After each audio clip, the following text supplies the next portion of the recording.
Hi நண்பர்களே, டெக்கத்தானில் March 23, 24 ஆகிய 2 தினங்களில் பார்த்தீங்கன்னா ஸ்போர்ட்ஸ் திருவிழா நடக்குதுங்க. அதில் பார்த்தீங்கன்னா புஷ்அப்ஸு, புல்லப்ஸு, ஸ்குவாட்டு இந்த மாதிரி எல்லா கேம்ஸுமே வந்து பார்த்திங்கன்னா ஒரு காம்படிஷன் போட்டி மாதிரி இருக்குங்க. அதில் பார்த்திங்கன்னா நான் இன்றைக்கி ஒரு 3 போட்டியில் கலந்துட்டேங்க. முதல்ல பார்த்திங்கன்னா புஷ்அப்ஸுங்க. அதோட நிபந்தனை என்ன அப்படின்னா 1 நிமிஷத்தில் 50 புஷ்அப் செய்யணுங்க. சரின்னு சொல்லி நானும் முயற்சி செய்து பார்க்கலான்னு சொல்லிட்டு பார்த்தேங்க. 28 செகண்ட்லேயே 50 புஷ்அப் செய்து முடித்து விட்டேன். இருந்தும் பரவாயில்ல அப்படின்னு நம்மளால் எவ்வளோ முடியும்னு ஒரு முயற்சி எடுத்து பார்ப்போம் அப்படின்னு பார்த்தா ஒரு 105 புஷ்அப்ஸ் எடுத்துட்டேங்க.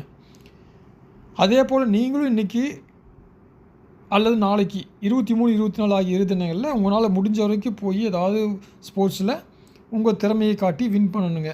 உங்கள் தெரிஞ்ச நண்பர்கள் எல்லாத்துக்குமே சொல்லுங்கள். வாழ்த்துக்கள், வணக்கம், நன்றி.